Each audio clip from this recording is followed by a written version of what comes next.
որ նույնիսկ մեր ամենամոտ գործընկերները փաստորեն, եւ դա երևաց, դա ոչ թե տեսական թեզ էր, այլ պրակտիկ նշանակություն ունեցող միջավայր եւ իրավիճակ, երբ որ մեր նույնիսկ ամենամոտ երկրները մեր երկրի Հայաստանի Հանրապետության տարածքային ամբողջականությունը չեն ճանաչում։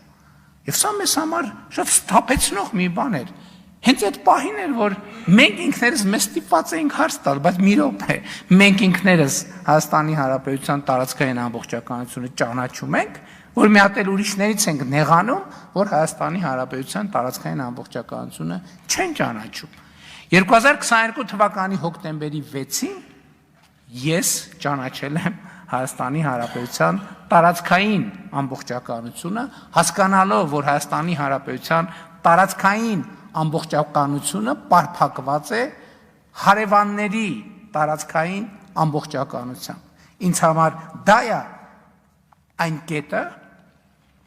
որտեղ ավարտվել է ֆորպոստի վարչապետից դեպի Հայաստանի Հանրապետության վարչապետ տրանսֆորմացիա։ Եվ ես հիմա արձանագրում եմ, եւ արձանագրում այդ արել եմ, ուզում եմ նորից կրկնեմ, որ եւ ես սրանում միանշանակ համոզված եմ, որ մենք այսօր որպես պետություն ավելի անկախ ենք, քան երբևէ, ավելի ինքնիշխան ենք, քան երբևէ, ավելի պետություն ենք, քան երբևէ։ Բայց այսօրվա արձանագրումը իրականում ամենակարևորը չէ, կարևորը ի վերջո, քանի որ նաև խոսք է գնում այն ցիկլի մասին, որը մեկնարկել է 2021 թվականի խորհրդարանական ընտրություններով, որտեղ մեր կարգախոսն էր ապագա կա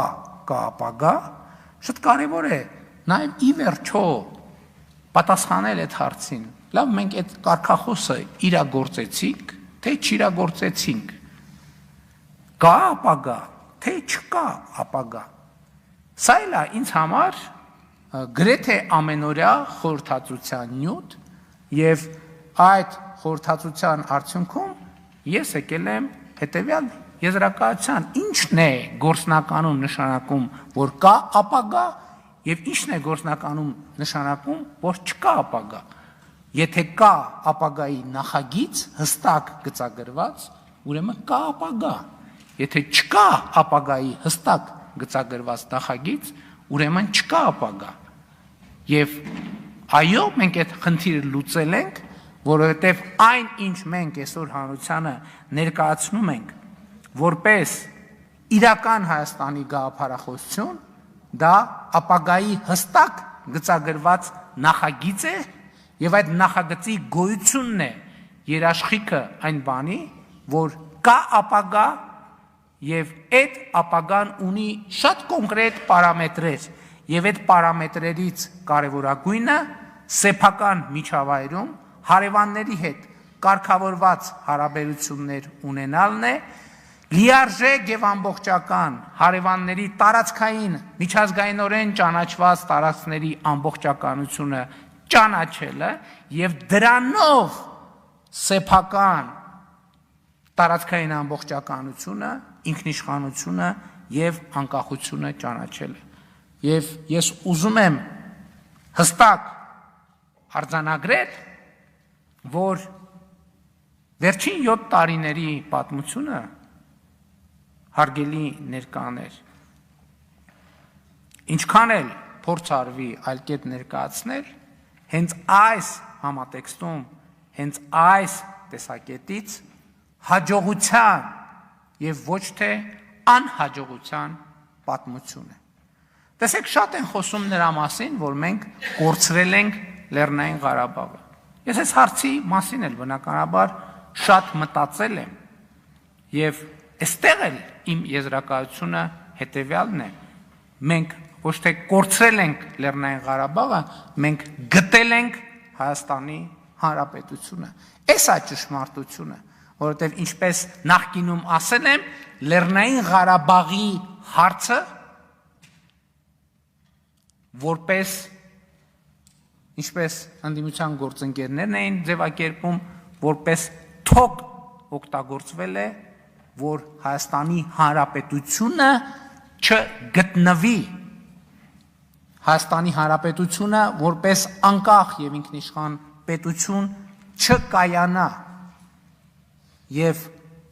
Հայաստանի Հանրապետությունը կայանում է եւ Հայաստանի Հանրապետության ապագայի նկատմամբ ես եւ մենք բոլորս առնվազն ես, որովհետեւ բոլորի հետ չեմ խոսել, դրա համար իմ անունի այս թեմայով շատ մանրամասն չեմ խոսել, ավելի լավատես եմ, քան երբևէ եւ ելի ուզում եմ ասել, որ սա ոչ թե անհաջողության, այլ հաջողության պատմություն է եւ սա է իմ այս պահի ամենակարևոր արձանագրումներից մեկը։ Այստեղ շատ խոսում են, գիտեք, մենք էլ երբեմն տրվում ենք ընդդիմության նետած ձևակերպումներից։ Այստեղ խոսում են, որ Հայաստանի մեր վրայով բալիստիկ հրթիռներ են թռնում, մենք էլ Հայաստանի վրայով ոչ մի բալիստիկ հրթիռ չի թռնում, ընդհակառակը Հայաստանի վրայով թռնում են օդանավեր այն քանակության, որ Հայաստանի պատմության մեջ երբեք չի թռել, բայց ես չեմ ուզում սա ներկայացնել որպես հաջողության պատմություն այս տրամաբանությամբ, բայց ուզում եմ ճշգրտել, որ մեր վրայով բալիստիկ հրթիռներ չեն թռնում։ Եվ ես ուզում եմ ուրիշ բան ասել ձեզ, որպես Հայաստանի Հանրապետության վարչապետի պաշտոնը արդեն 7 տարի զբաղեցնող մարդ։ Հայաստանի Հանրապետությունը երբեք միջազգային իրադրություններին եւ իրավիճակներին, տարածաշրջանային հնարավոր խնդիրներին այնքան պատրաստված չի եղել, ինչքան պատրաստված է այսօր։ Եվ դրա ամենակարևոր արտահայտությունը այն արտաքին հարաբերություններն են բալանսավորված եւ բալանսավորման արտաքին քաղաքականության արդյունքում, որը մենք ունենք։ Այո, խաղաղության գործընթացի դինամիկան է Ադրբեջանի հետ, այո, Թուրքիայի հետ ակտիվ երկխոսության գործընթացն է,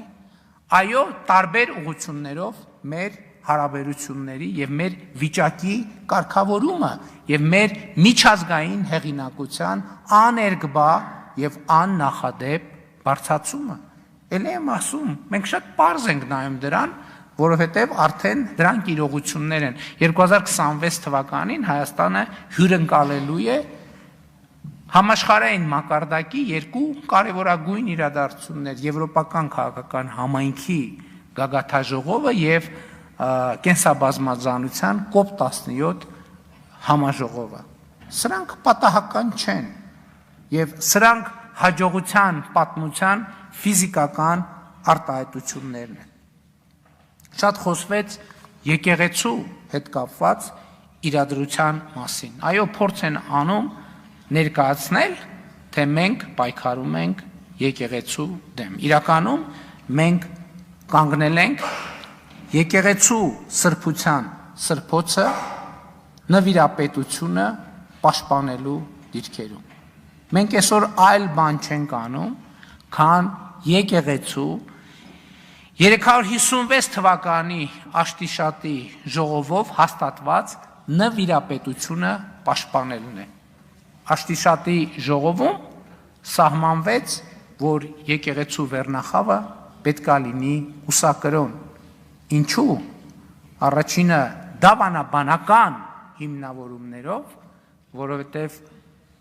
այդ դավանաբանական հիմնավորումներն է, որ եկեղեցու եւ Հիսուս Քրիստոսի եկեղեցու ծառաները ամենանվիրված եւ հավատարիմ ծառաները պետք է մոռանան անձնական կյանքի մասին, պետք է մոռանան ամուսնության մասին եւ պետք է ամուսնանան եկեղեցու հետ, պետք է անձնական կյանք ունենան եկեղեցու հետ, իրենց անձնական կյանքը պետք է պարփակված լինի Հիսուս Քրիստոսի ծառայության եւ ոչ որևէ այլ բանի մեջ։ Եվ այս նվիրապետության շնորհիվ է նաեւ, որ պետք է երաշխավորվեր եկեղեցու բարոյական, գաղափարախոսական եւ նյութական անվտանգություն այդ թվում, որովհետեւ այս որոշման տրամաբանության մեջ նաեւ այն էր, որ եկեղեցու ունեցվածքի նկատմամբ ուղակի կամ անուղակի ժառանգական իրավունքներ չծագեն, որովհետև ամենայն հայոց կաթողիկոսը հայ առաքելական եկեղեցու գույքի տերն է երկրի վրա, եթե հայ առաքելական եկեղեցու կաթողիկոսը ունի ժառանգներ, այստեղ անխուսափելիորեն ծագում է ժառանգական իրավունքը, կուսակրոնության, նվիրապետության ուխտը, նվիրապետությունը նաև նրա համար է սահմանվել, որ անձնավորված որոշումներ չլինեն եւ դրա եթե ես հատուկ կարդացի կուսակրոնության ուխտագիրը, որտեղ մարդը անձնական բոլոր բաներից, բոլոր այսպես արտոնություններից կամավոր զրկվում է։ Իսկ այսօր մենք հակառակ պատկերն ունենք։ Մոմի գործի բանը հազար ներողություն ես բառիս համար, մոմի գործի նայողը կաթողիկոսի աղբոր տղան է, կաթողիկոսի չէ, Կտրիչ Ներսիսյանի։ Ամենամեծ թեմի առաջնորդը Կտրիչ Ներսիսյանի եղբայրն է։ Այն մյուս թեմի առաջնորդը իրա քրոջ որդին է։ Եվ այլն եւ այսպես շարունակ։ Հայ առաքելական եկեղեցին բռնազավթված է մի կլանի կողմից։ Եվ մենք ոչ թե եկեղեցու դեմ ենք պայքարում, մենք պայքարում ենք եկեղեցու արժեքների եւ նվիրապետության համար։ Եվ ես էլ եմ ասում ես դրան այսօր եւ այս նվիրապետության կառուցվածքն է, որ կուսակրոն քահանաները ղեկավարում են եւ հոգեվոր եւ բարոյական գերիշխող դիրք ունեն ամուսնացյալ քահանաների նկատմամբ։ Բայց մարդիկ, որ չեն կարող մի ամիս առանց ինչպես կնոջ ապրել, իրանք ինչ իրավունքով են ղեկավարում ամուսնացյալ քահանաներին, ովքեր իրենց ուխտը չեն խախտել, ովքեր Աստծու առաջ եւ հանրության առաջ ազնիվ են եւ իրենց ծառայության մեջ առաքինի։ Ով է օրինակ Կտրիչ Ներսիսյանին իրավունք տվել հրահանգ տալ ամուսնացյալ քահանային։ Ոնց կարա կուսակրոնության ուխտը խախտած եւ չեմ ուզում ամբյոնից էլ այդ բառը պաշարը օգտագործել, ասենք Սամվել Առաքելյան կոչվող ոմը մեկը ոնց կարա ամուսնացյալ եկեղեցի քահանաներին Խաչատրյան ներողություն Սամվել Խաչատրյան ամուսնացյալ քահանաներին հրաման տա եւ նրանց նկատմամբ գերակա դիրք զբաղեցնի։ Ոնց կարա։ Դա անարգանք է բոլոր ամուսնացյալ քահանաների նկատմամբ։ Որտեւ ինչ ասես, որտեղ ասես անում են, մի հատ էլ գալիս են այդ բանի դիրքերից, որպես մարդիկ, ովքեր ամուսնացած են եկեղեցու հետ, գալիս են բարոյական եւ ոչ միայն իրավական բան են կիրառում։ Իշխանություն են կիրառում այդ փաստի բերումով, հասկանում եք, այդ փաստի բերումով։ Մի հատ էլ ոնց կար կաթողիկ ասում են կաթողիկոսի անձնական կյանքը։ Հասկանում եք։ Կաթողիկոսի անձնական կյանքը։ Մարդիկ, ով որ խոսում են այս իրավիճակի պաշտպանության մասին, նրանք քար առ քար քանդում են հայ առաքելական եկեղեցին, նրա նվիրապետությունը, նրա պատմությունը, նրա ավանդույթը, նրա արժեքը քանդում են, քանդել են, հիմա վերջին ավերակներն են ուզում տան, եւ մենք դա թույլ չենք տալու։ Ես ասում եմ ինքս որպես մարդ, ով ունի հոգեվոր զգացմունքներ։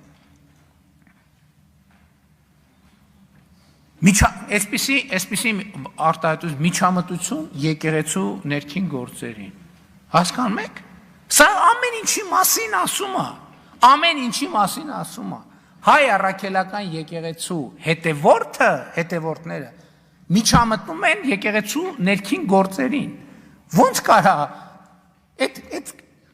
հավատավոր մարդկանց եկեղեցին է։ Երբ որ իրանք դա պատկերացնում են որպես մի կլանի սեփականություն, այդ ժամանակ ոնց բանի մոմի գործը կտրիճի աղբորն է։ Այն բանի գործը, ասենք ենթադրենք, ով ձեռնադրվի, չձեռնադրվի, կաթողիկոսի բանի քրոջ որդին պետք է բանանի, ենթադրենք այն մյուս հարցը, այսինքն ես ինչ, դուք պղծել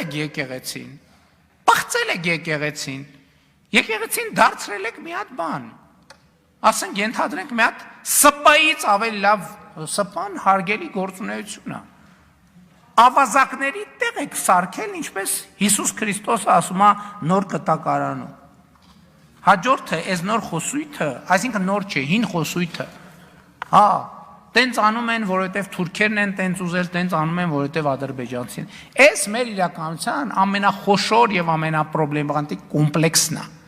Իրեք այդ խոսույթը այն ժամանակ էլ մենք էլ ենք տրվում այդ խոսույթին։ Լավ եկեք բանակի մասին չխոսենք, որովհետև դե թուրքերն ու ադրբեջանցիները լսում են։ Վայ դրա մասին դե դա գաղտնիք է։ Եկեք թուրքի ջրաղացին ջուր չլցնենք։ Եվ այլն եւ այլն։ Եվ Այս մի հատ ուրիշ շատ կարևոր բան կա։ Ես երբ որ խոսում էի հայրենասիրության կայսերական մոդելի մասին, ես վերջերս մի հատ ուրիշ բան եմ հասկացել, որ մենք մեր աշխարհ ենք ալելու մեր սեփական զգայարանները եւ ֆորմուլաները, բանաձևերը զարգացնելու խնդիր ունենք։ Ես այս վերջերս թերևս ոչ հրապարակային մի հանդիպման ժամանակ ասացի հետեւյալը. մենք աշխարհը ընկալելու սեփական ֆորմուլաներ չունենք։ Եթե անկարծ Ադրբեջանը, Թուրքիան, Ռուսաստանը եւ մի քանի այլ երկրներ որոշեն մի ամիս ոչ մի հայտարարություն չանեն, մենք կհայտնվենք մութ սենյակում մի վիճակում, ով գաղափար չունի ընդհանրապես, ես որտեղ է հանգել։ Եվ սա մեր արտապետականության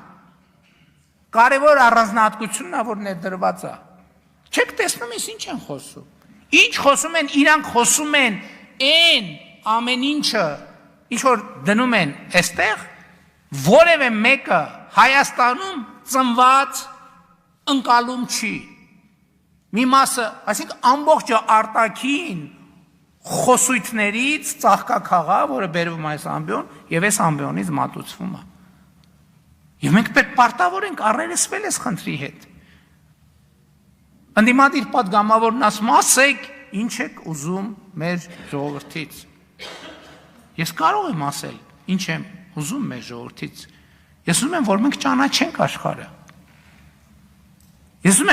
Ես ասել եմ բազմիցս, ոչ մեկ չի ասել, հետո իմիջիայլոց ոչ մի լրագրող հարց չի տվել, ասել եմ, երկրագունդը մեզ համար շարունակում է մնալ անծանոթ վայր, ոչ մեկ չի ասում, այդ ինչ ասցիր, այդ ոնց ասցիր, ոչ մեկ չի ասում, էսա, որովհետև մենք աշխարհի ընկալման մեր սեփական բանաձևերը չունենք, սրանում է պրոբլեմը, եւ աշխարհը շարունակում է մեզ համար մնալ անծանոթ վայր, եւ այդ է պատճառը, որ աշխարհի մեր ընկալումը այն է, որ աշխարհը մի հատ ծայրահեղ անարդար վայր է։ Իսկ կարող է պարզապես մենք չենք ճանաչում աշխարհը։ Մենք չգիտենք աշխարհը, չգիտենք այնտեղ ապրելու կանոնները։ Որովհետև եթե դու երթևեկության կանոնները չգիտես եւ անընդհատ վրաերթի ես ենթարկվում, այդ փողոցը քեզ համար ամենաանարդար վայրն է, դու չես հասկանում ինչ են քո վրայով անընդհատ մեքենա քշում։ Եվ ասում ես, այս ինչ անարդար տեղ եմ ես ընկել, Աստված, ուր ես նայում Աստված, ով երթևեկության անարդարություն, թող որ ես թքեմ քո բաց ճակատին, որովհետև դու չգիտես, որ դու հայտնվել ես մի տեղ, որտեղ որոշակի կանոններ կան, անցում կա, հոծգիծ կա, լուսացույց կա, եւ պետք է իմանալ այդ կանոնները վրաերթի չենթարկվելու համար։ Մենք ուզում ենք, որ մենք ճանաչենք աշխարհը։ էլի երկու բան կար ասելու, բայց թերևս դրանց կանդրադառնամ իմ Facebook-յան էջում։